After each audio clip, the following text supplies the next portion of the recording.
Cubs, muli tayo nagbabalik. Long time no see. So, ngayon nag-decide ako na nabuksan ulit yung YouTube channel ko. So, sayang kasi marami ding nag-unsubscribe kasi hindi na ako updated. Gawa ng naging busy ako sa nung mga nakaraang taon. So, mga ilang taon din 4 na taon din yata yun na hindi ako nakapag-upload kasi sobrang busy sa work, sobrang busy sa buhay. Ang daming mga pangyayari na hindi rin inaasahan. Kagaya ngayon, nangyayari ngayon dito sa Middle East, medyo medyo nagkakagulo kasi dahil dun sa hindi pagkakaunawaan ng Iran kung hindi nyo, kung alam ko nababalitaan naman ng karamihan sa lahat. So sayang kasi yung retention sa YouTube ko biglang bumaba, maraming nag-unsubscribe, maraming nagtanong din kung nasan na ako. Andito pa rin naman ako mga Cubs sa Kuwait. So wala ring pagbabago, wala pa ring pagbabago. Ito pa rin yung dati naming kwarto. Bali, yun, nagkaroon lang ako ng konting time ngayong araw. So hopefully talaga magtuloy-tuloy na yung aming itong video na to. So sa ngayon, tapos na ako maglinis ng kwarto. Malinis na lahat, naayos ko na lahat. So magluluto na lang ako mga Cubs. Samahan niyo ako. Magluto ako ng pagkain ni Mrs. kasi pauwi siya ng around 5 o'clock. So meron pa akong 45 minutes para mag-prepare kasi sa aming mga OFW, kung sino talaga yung may oras para mag-prepare, yung baga tulungan kami, ganyan. Parang kami mag-asawa, kung sino may time siya magluluto, siya maghuhugas, mag-aayos sa bahay, maglalaba, yan. So last time naman kasi nakapag-day off siya, nagkapaglaba na siya. So hindi ko na kailangan gawin yun. Bali ang ginawa ko na lang, ayun, work from home pa rin. Nagtatrabaho habang nasa bahay. So nagkaroon ako ng konting time kaya ma-update ko kayo mga Cubs. So ngayon tara sa kusina mga Cubs. Nga pala, meron akong mga kaibigan nagtatanong. Ang sabi, nagkakagulo na diyan, hindi ka pa ba uuwi? So, kasi mga Cubs, hindi kasi ganong kadaling umuwi, lalo na kapag kagaya namin mga OFW. Alam ko sa mga OFW din dito at saka sa iba pang panig ng mundo. Alam nyo na marami tayong obligasyon sa Pilipinas. So hanggang kaya, hanggang pwede, talagang mag-stay kami dito. Mag-stay ako dito. Kasi laki ng bayarin ko sa Pinas. Laki ng bayarin pala sa Pinas. Meron akong monthly na binuhulugan sa bahay. Yan. Tapos iba pang mga expenses na dapat bayaran. So, yun. Kailangan magtiis, kailangan magstay dito sa Middle East kasi yan, hindi talaga kaya ng kikitain sa Pilipinas kaya hanggang maaari dito lang muna sa Kuwait. So yun, mga Cubs, as of this moment magluluto ako, samahan nyo ako. Malinis pa rin yung bahay. Tayo ngayon, tayo sa kusina. Magluluto tayo ng pagkain ni Mrs. Yan pa rin, dito pa rin ako nakatira, sa dati pa rin. Yan. Yung mga nagtanong pa, sabi nila, teka, may mga nagtanong pala, sabi nila, parang pumayat daw ako, wala na daw akong makain. Well, totoo naman. On diet lang talaga ang So magluluto tayo ng tilapia. Ayan. Ilang roast ng inisis. Bali ko na lang siya. Piprito ko. Tapos nag-request siya ng kamatis tsaka dilis.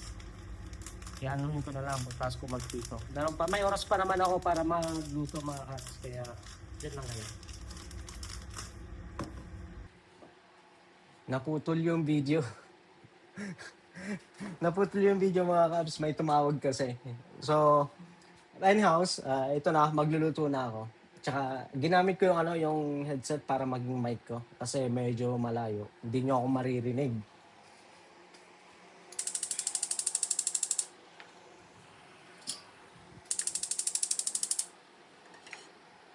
So yun, gaya ng sabi ko kanina, dito sa Kuwait, kapag ka may nadadamay dahil sa kaguluhan dito sa Middle East, hindi naman nila pinapabayaan. Bali, mine-make sure talaga nila na na okay, na well treated yung nasaktan, or um, hindi nila ano ba yung gustong sabihin? Hindi nila sinasawalang bahala yung nasaktan or yung nadamay dahil sa kaguluhan. Yun yung maganda dito sa Kuwait. Yan. Kung mapapansin nyo nga pala mga kabs, dahil sa kaguluhan na nangyari dito sa Kuwait, ay ready kami.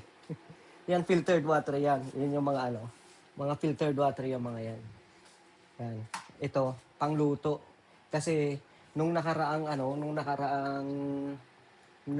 kaguluhan mga kabs, dito, 1990s, something yun, na-experience na nila nung tinatry na sakupin ng Iran, kung di ako nagkakamali. Nung tinatry sakupin ng Iran tong Kuwait, nawalan ng tubig, nawalan ng kuryente. Yan, kaya lalo na sa trabaho ko ngayon, nung start na nagkaroon ng tension yung dito sa Kuwait. Yung sa trabaho ko ngayon, talagang yung mga lokal, actually hindi lang lokal, pati mga local mga taga-ibang bansa din na nandito naninirahan sa Kuwait. Talagang bumibili sila ng mga supplies, ng mga essentials nila. Kasi talagang ang kwento nila ng mga nakaranas dito, wala talagang kuryente, walang tubig, wala talaga lahat. Kumbaga lahat ng nagmahal. At saka, actually dito nagmahal siya, pero hindi kagaya ng pagmamahal diyan sa Pinas. Pagmamahal. Hindi kagaya ng mga bilihin diyan sa Pinas na kala may mas apektado pa sila sa gera, gera. Sila yung sumasabog sa gera. Hindi ko alam bakit ganyan yung nangyari diyan sa Pinas. Pero dito nagmahal yung mga bilihin, pero hindi ganun kamahal. Tsaka bawal sa government dito kapag wala, kailangan ng approval ng government bago sila magtaas. Ganun yung dito. Hindi sila exaggerated, hindi kagaya diyan sa bansang sinilangan ko na kung kala mo sila yung sumasabak sa gera. Hindi naman sa pero katotohanan lang. Tangin mo yung nangyayari ditong kaguluhan, hindi naman siya, hindi pa talaga kami ganun ka state of emergency talaga na kumbaga aware lang kami sa mga nangyayari.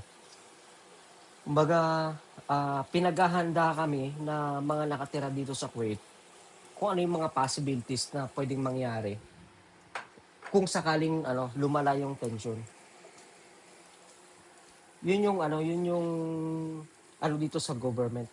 Talagang inaano kanila na maghanda kapag ka nagsa-siren, kapag nag-a-alarm yung siren. Inaano nila na lumayo sa bintana, iwasan yung mga gatherings, di ba?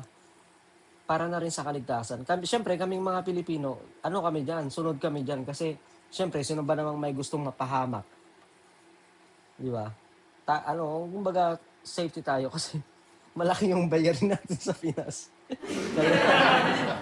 Kailangan talagang mag-safe. Naging safe ka ng oras. Bayarin talaga iniisip, no? Hindi mahal sa buhay. So, yun. Luto na tong dilis. Kayo ba mga Kabs, kung sakali lang na kayo nasa sitwasyon namin, ano kayong magiging reaction nyo? Ano kayong gagawin nyo rin, no? Kasi kaming mga OFW talagang well-trained talaga kami kapag dating sa mga ganitong mga ganitong senaryo. Yung mga pwedeng mangyari. Parang yun yung pandemic. Nung nagkaroon kami ng pandemic dito mga Kabs, bago lang ako sa company ko. Hindi, nag-resign pala ako noon mga Kabs. Nag-resign ako sa dati kong company. Kasi hindi pa naman ganoon ka yung pandemic. dati. Hindi, kumbaga nag-ano pa lang siya, nag-start pa lang siya mga kabs, yung pandemic dati. Nung bago ako nag-resign. Bali nung nag-resign ako, hindi pa talaga, ang gulo ka no? Hindi pa talaga ganun ka ka lala yung nangyayari sa sa buong mundo. Baga hindi pa siya tuong pansin talaga. Baga palala pa lang siya. So nag-resign ako kasi dito sa kapag ka sinabing, though hindi ko naman sinasabi mga kabs na na lahat ng mga OFW. Pero kapag OFW kasi normally practical ka eh. Magiging practical ka. Ako kasi parang yan, nag-start ako dito sa Kuwait na mag-work way back 2015 mga kabs. So 2015 nag-start ako dito. Ang in-applyan ko diyan sa sa Pilipinas dati nung andiyan pa ako. Nag-apply ako diyan ng salesman. Yan. Pero normally kapag ka salesman ka, kapag nag-apply ka sa Pinas. Ewan ko ba diyan sa Pilipinas, ano lang mga kabs, kumbaga real talk lang. Meron silang tinatawag na TESDA, ano ba 'yon? Yung magte-training ka, yung mga table settings, mga ganyan-ganyan. Tapos yung mga hindi mo naman talaga magagamit din dito mga kabs eh. Kasi parang yan, ako, in-applyan ko salesman. Pero hindi rin nasunod yung salesman. Ang nangyari, nung dumating ako dito sa Kuwait, nagano kami, naging receiver ako. Kumbaga, receiving. Sa kumbaga dyan sa Pilipinas, merong mga supermarket or hypermarket, merong mga dumadating na items, kayo yung magre-receive. Ganun yung naging trabaho ko dito. Tikman natin, masarap to. Ganun yung naging trabaho ko dito. So, hindi nasunod yung in-applyan ko talaga na trabaho dyan. Pero, dahil sa kagustuhan kong kumita ng pera, siyempre, papatusin ko na. Pero pinaglaban ko pa rin na hindi ako, ang in-applyan ko dito sa Kuwait, hindi receiver, kasi dinadala nila ako sa cashier dati. Magka-cashier ako dun sa kung napanood niyo yung dati kong vlog, doon kami nagtrabaho ni Mrs. Doon din kami nagkakilala. Doon ginagawa nila akong cashier. Hindi lang talaga ako pumayag. Ayaw kong mag-cashier. Kasi ayaw kong ma-involve sa pera talaga mga kabs. Lalo na kapag nagtatrabaho ka. Danas ko kasi yung mga kabs sa yung pinakaunang trabaho ko dyan sa Pilipinas. Hindi naman ako bobo sa math. Pero dumadating talaga na mawawala ka sa focus. Yan. Diyan way back 2000 yata 'yon. Ang trabaho ko dati, ako, nagse-serve, ganyan. Tsaka doon, ang trabaho mo doon, hindi ka naka-station sa isang Hindi ka naka-station sa isang trabaho lang. Doon dapat all around ka. So din ako doon, nagkakashare ako doon. Dahil doon sa experience na yon, ayaw ko na talagang humawak ng pera kapag sa trabaho. Kasi hindi ko maiwasang magkamali ako sa pagsusukli, sa pagtatanggap. Meron pang minsan yung mga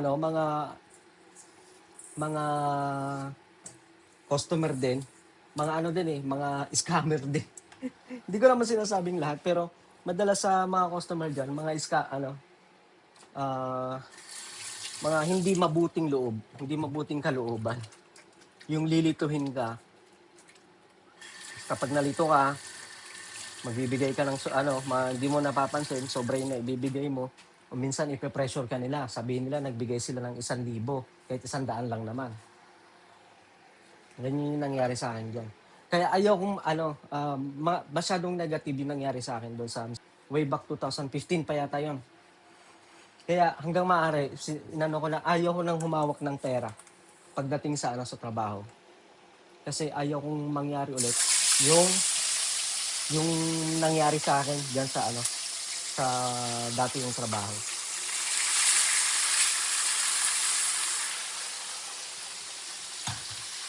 Yun. So, yun na nga, balik tayo sa pinaglaban ko yung yung side ko. Sabi ko, hindi ako nag-apply dito. Sabi ko, para maging cashier. Ako. Kung ayaw nyo akong dalhin sa destination na pinag-applyan ko, ibalik nyo na lang ako sa bansa ko. Ako. Since gumastos na sila, hinanapan nila ako na wala silang ibang choice. Ang tigas ng ulo, no? Hinanapan nila ako, wala silang choice. Ngayon, mayroong isang bakante sa receiving. Doon nila ako nilagay. Kinaya naman ang trabaho. Tapos, nagtrabaho ako doon mga 3 buwan. 3 buwan din ako nagtrabaho doon bilang receiver. Nakitaan nila ako ng potential na na sa salesman. Ayun, dinala ako sa salesman. Tapos mga ilang buwan lang mga kabs, mga siguro 4 months, gano'n. 4 months, 6 months. Yan, nakakita nila ako ng leadership. Yan, promoted naman ako ng supervisor. Ngayon kasi dito sa diyan sa Pinas kapag sinabi, "Oy, bisor ka." Okay na 'yan. Maganda 'yung Pero dito hindi eh. Bisor ka pero yung sahod mo mababa pa rin lalo na kapag hindi ka local hire. Baba pa rin. Ang sahod ko dati dito nung dumating ako, 120 KD. So, magkano sa Pilipinas dati 20,000. 22,000 doon nagre-range yun eh. So, 2 beses kasi sumahod sa Pinas, di ba? Kapag dinivide mo yon 11K lang monthly. 15 na katapusan, 11K. Ganun yung magiging sahod. Mahiya ka pa. Ako, nahiya ako eh. Napagkukwentuhan namin dito nung kasama ko dito sa bahay. Ang napagkukwentuhan namin dalawa. Sabi, "Pre, yung tatandaan mo ba?" Sabi sa akin. Dati sumasahod tayo, 120. Totoo naman kasi pipila ka sa ATM. Tapos makikita mo yung mga nauna sa'yo. Ang sinasahod, mag-withdraw, mga 15 na tagbe-20, ganyan. 20 na tigbe-20. Tapos pagdating sa line ko, withdrawin ko lang, 6 na tigbe-20. Nakakaya mga kabs. Parang na pipil down ako noon. Tapos nung naging bisor ako, ganun pa rin. Tumaas lang ako ng mga 10 KD. 10 KD. Bali, let's say mga nasa 24,000 monthly. Way back 2016. 24,000. Ganyan yung sahod ko dati dito. Ngayon, sabi nung nag-resign ako, "Bakit ka nag-resign? Bisor ka na." Practical tayo mga Pilipino eh. Kumbaga, sa akin, bilang OFW, hindi ako nandito sa Kuwait para sa posisyon. Andito ako para sa pera. Kaya, kahit na gano'n, pagtungtong ko ng dito kasi mga kabs, ang nakakatuwa dito. Kapag hindi ka local hire, kapag hinayag ka direct sa bansa mo, meron kang dati 3 years, pwede ka nilang i-release. Mag-apply ka sa labas, pwede ka nilang i-release. Ngayon, nag-resign ako. Apply ako sa labas. Tinanong bakit ako nag-resign, kaya supervisor na ako. Sabi ko, "I need more money." Sabi ko, "I'm here for the money. I'm not here for the position." Ginanong ko sila. Tapos, ayun, hinard ako ng isang company ko. Yun yung bago ng pandemic. Si Batna, bago nag-pandemic, naghanap pa ako ng mas mataas na sahod. Yun, iniwan ko, nag-resign ako. Tapos biglang nag-pandemic. Ayun, doon nag-start yung kayod kalabaw. Pero nagpapasalamat pa rin ako mga kabs. Kasi kahit na ganun yung nangyari, maganda pa rin yung pinatunguhan ng buhay ko dito. Kasi hanggang ngayon, yung nahanap kong trabaho bago mag-pandemic, andun na ako. Ito yung company ko ngayon. Hindi na ako binitawan, hindi na ako Nga lang, ang dagdag trabaho lang. Walang dagdag sahod. Trabaho. Gamit na gamit yung knowledge ko. Ayun yung yung pinaka dito. Yung pinaka buod. Pinaka buod ng pangyayari sa akin dito sa Kuwait. Yun lang mga kabs, balikan ko kayo. Sarap nito, mukhang mauubos ko na mga kabs. Bali ko kayo mga kabs. Luto lang ako. Luto na mga kabs. Luto na yung ano, yung niluluto natin. Ininit ko na rin yung kanin. Yung kaning lamig. Masaing na rin ako. Si Mrs. pauwi na rin daw. Ano? Pinadaan ko na siya sa ano sa Bacala. Alam mo yung Bacala dito mga kabs, ano, yun yung diyan sa Pinas, ano, yun yung tinatawag na sari-sari store. Pero upgraded. Kasi yung Bacala dito, may sariling do meron din naman diyan, pero dito parang mini hypermarket. Ganun siya. Ano, kumpleto na rin.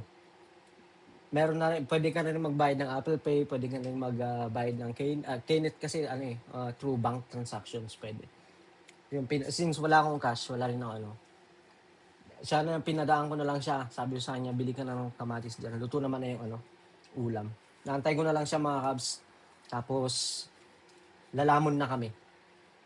Baka ano, baka mga siguro 3 minutes andiyan na yan. Dumating na siya. Hindi niya rin alam na inayos ko tong bahay. Na nilipat ko to. Kasi dati, yan, dito yan nakalagay. Diyan.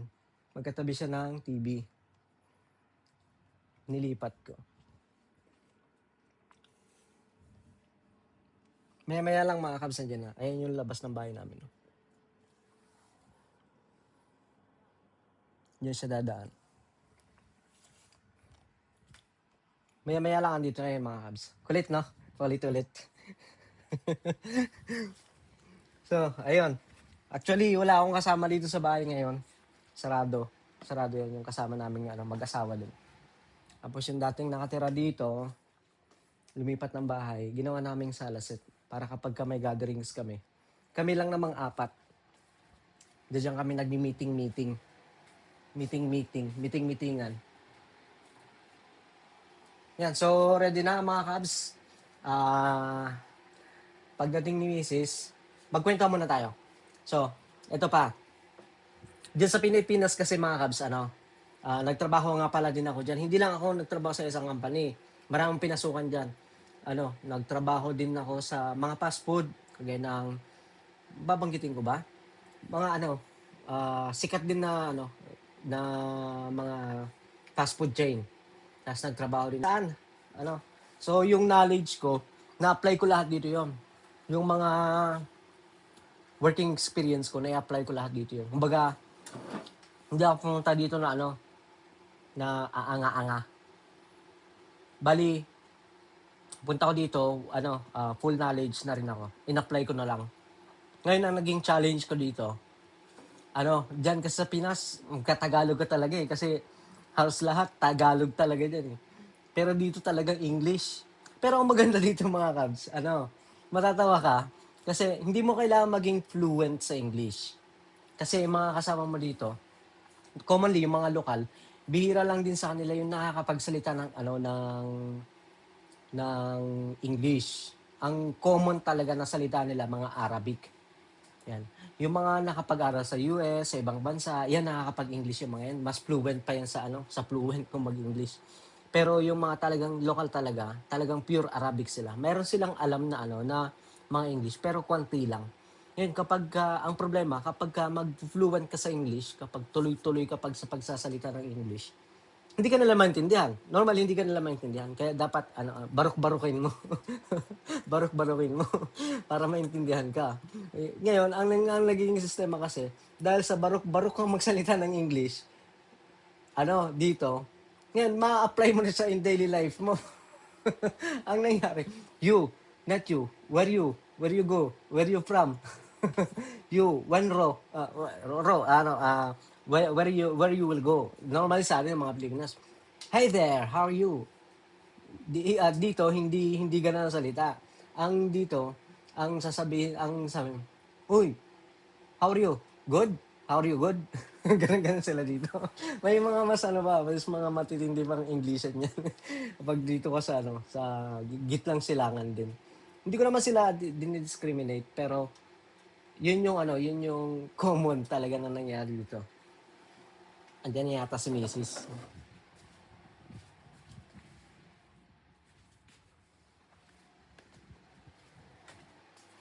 Wala, mumu pala yun.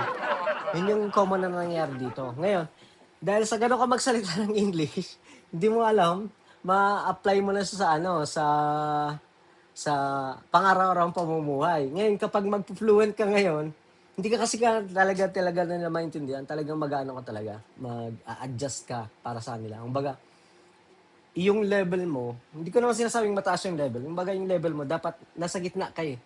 Ngayon, kailangan bumaba para maintindihan ka nila, magkaintindihan kayong dalawa. Yun yung pinaka-challenge ko ngayon, matutunan yung native language nila. Pero sa akin, bilang OFW, ang una ko talagang inaral dito na Arabic is yung numbers. Yan talaga. Numbers talaga, una kong pinag-aralan. Tapos sumunod na yung mga basic na na salita. Basic na language nila. Yun yung sumunod. Hanggang sa medyo lumalim. Hanggang sa hindi mo mamamalayan, marunong ka na rin. Ganun lang yun. Parang babalik sa grade 1. Nag-aaral ng English. Ganun. Diyan sa Pilipinas.